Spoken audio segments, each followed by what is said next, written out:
6월 17일 금요일 주식시장 투자자 보호 강화라는 타이틀로 국내 세미나가 있었고 주식 투자 관련 중요한 제도 개선이 일어나고 있는 상황입니다. 윤석열 대통령의 공약이기도 했던 주식 투자자 보호의 일환이 실제로 진행이 되고 있는 겁니다. 권순우 기자가 3프로TV에 등장해서 이 중요한 정보를 전달해 주었고 저는 권순우 기자님 출연분 영상 30분짜리와 세미나 요약을 해보겠습니다. 권순우 기자가 직접 세미나에 다녀왔고 두 가지 포인트를 강조했어요. 첫 번째, 대주주가 주식을 매도할 때 반드시 사전 공시하는 제도화가 되어야 한다. 두 번째, 경영권에 프리미엄을 주는 대주주 특혜를 방지하는 법안이 마련되어야 한다. 자, 첫 번째로 대주주가 주식을 매도함으로써 개인들이 손해를 본 케이스가 정말 많이 있는데 그 중에 몇 가지를 제시합니다. 하이브 주식의 악재가 오기 전인 작년 11월과 12월에 BTS 멤버 진, 제이홉, RM이 1만 6천 주를 30만 원 선에서 매도를 했어요. 지금이 14만 원이니까 고점 매도한 거죠.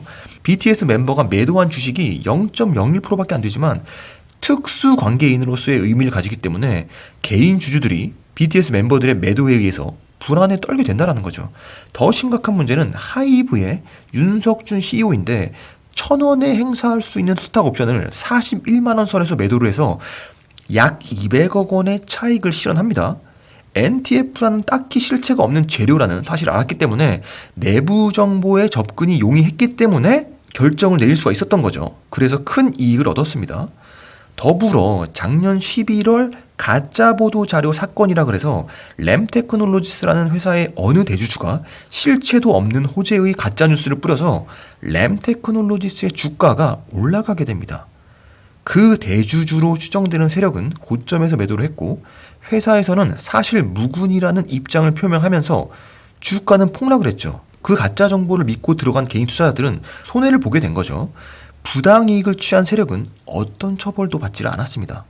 또한 한글과 컴퓨터와 싸이월드 NFT 재료로 올랐을 때도 주요 주주인 헤르메스도 고점에 팔아서 문제가 된 적이 있고 카카오페이도 주가가 고점을 찍자 임원들이 한꺼번에 던지고 그 이후에 또 2대 주주인 알리페이가 던져서 주가가 완전히 박살이 났는데 그 손해는 고스란히 개인 주주들이 감당을 해야 했죠.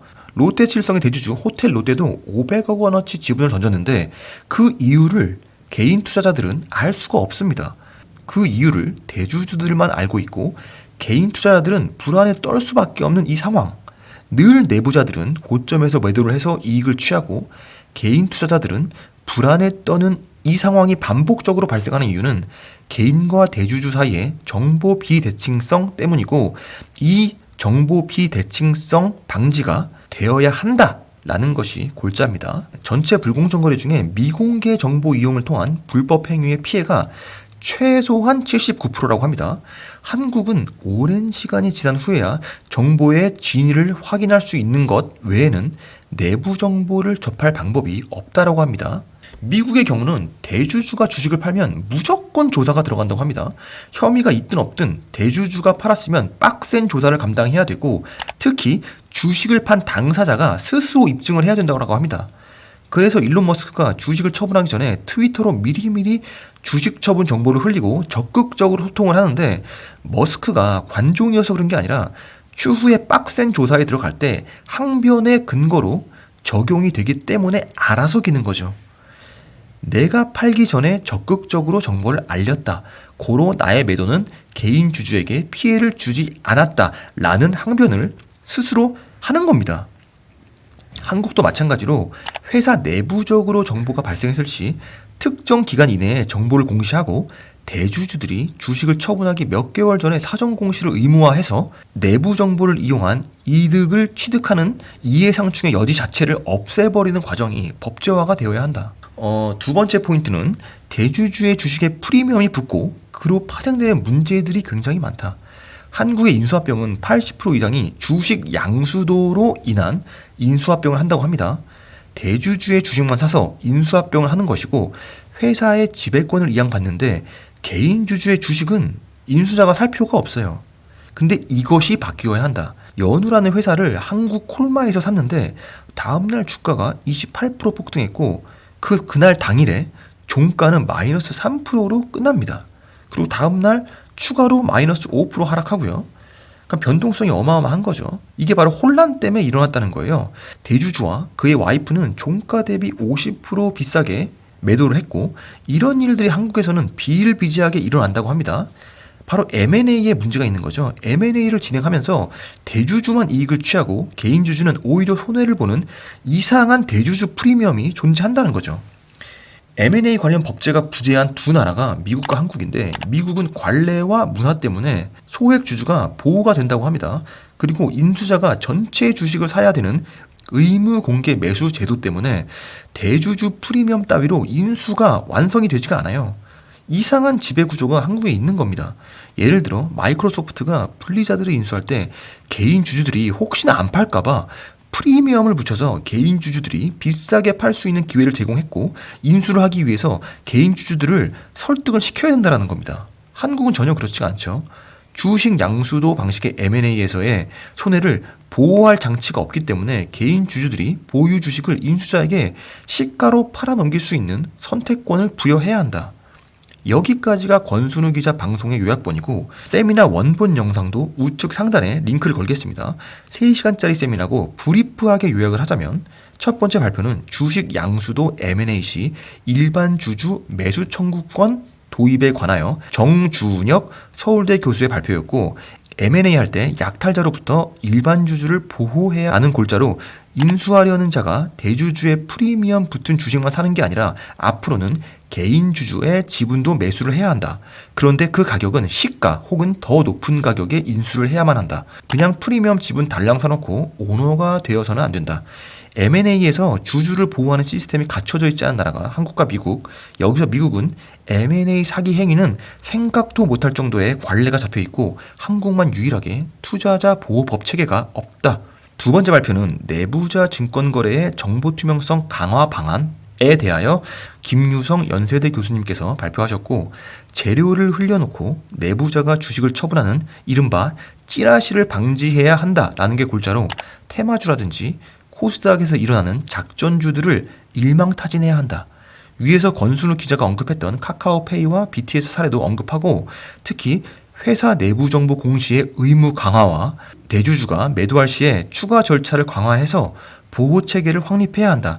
특히 자본 잠식과 상장 폐지를 앞두고 내부자들이 찌라시를 흘려 주가를 올린 뒤에 엑시트하는 범법 행위 근절돼야 한다라는 방안을 제시하시면서 미국과 유럽의 사례를 요약해 주셨고, 세 번째 발표는 자본시장 불공정 거래 제재의 실효성 강화 방안에 대하여 안수연 한국외대 교수님이 발표를 하셨는데, 기업 사냥형 불공정 거래가 증가하고 소셜미디어를 사용한 수법이 날로 교묘해지고 있다라고 하는데, 라임 사태 같은 사모펀드와 투자조합의 형태와 시장 질서를 교란시키는 리딩방 같은 불공정 거래도 제재를 해야 한다. 특히 형태가 갖춰져 있는 기관이나 회사가 바이오같이 실체가 입증이 불가한 사각지대에서 일어나는 불법 행위의 제재의 실효성이 미미하다. 형사재판이 평균 394일 걸리는 등 절차가 너무 복잡한 것이 실효성을 미미하게 만든다라는 전달을 해주셨습니다. 제가 세미나를 듣고서 느낀 거는 한국 주식시장이 바람직한 방향으로 틀고는 있다. 그러나 제가 개인적으로 아쉬운 점이 있는데, 사실 주식시장에서 가장 심각한 문제는 물적 분할로 표현되는 거버넌스 이슈거든요. 이 사안을 권순우 기자님도 세미나에서도 언지가 거의 없습니다. 딱 한 번 있었습니다. 세미나에서 김광일 위원님이 한 번의 언지가 있었어요. 또 뭐 오늘 논의되지는 않았지만 물적 분할 후 상장이나 아니면 합병 비율 관련해서 다양한 이해관계 충돌 문제도 기본적으로 코퍼레이트 가버넌스의 측면에서는 지배주주와 소액주주의 문제 뭐 이런 측면으로 볼 수도 있을 것 같습니다. 상대가 대기업이기 때문에 불편하고 무서운 길이라는 거 알고 있습니다. 그러나 윗물이 맑아야 아랫물이 맑습니다. 카카오를 예를 들면 카카오페이의 임원들이 고점 매도한 문제도 있지만, 더 심각한 문제는 카카오가 애초에 카카오페이를 중복 상장한 거거든요. 카카오 혼자서 중복 상장을 카카오 게임, 카카오 뱅크, 카카오페이 등으로 무한 확장을 하면서 투자금을 빨아들이고 있는데, 이 손해는 개인 주주들이 고스란히 떠안고 있다는 거예요. SK, LG, 삼성, 카카오 물적 분할을 해왔고 앞으로도 계속 할 계획이 있는 대기업과 불편한 대립각을 세워서라도 이 무거운 짐을 짊어주시길 바라겠습니다. 리딩방이니 작전주니 테마주니 임원들이 고점 매도하는 정보 비대칭성도 중요하지만 한국 경제를 지배하고 있는 재벌들의 거버넌스 문제가 훨씬 더 심각한 문제다. 코스피 지수는 우리나라 기업에 상장되어 있는 기업들의 주가입니다. 주가 레벨을 보면 밑에서 박박 기고 있죠. 자, 그런데 예, 이상하지 않아요? 시가총액. 주식 수 곱하기 주가를 나타내는 시가총액은 빨간 선으로 표시되어 있는 건 이거는 300배 늘었다. 그러니까 주가는 10배, 20배 올랐는데 시가총액이 300배, 400배 올랐다. 뭔 뜻이죠? 네. 주식 가격이 오르기만 하면 증자를 때린다. 그리고 자회사를 상장시킨다. 물적 분할을 한다. CB를 전환한다. CB가 뭐냐면 보통 때는 채권인데요. 주가가 오르는 순간 주식으로 전환될 수 있는 채권이 CB, 컨버터블 본드, 전환사채라고 합니다.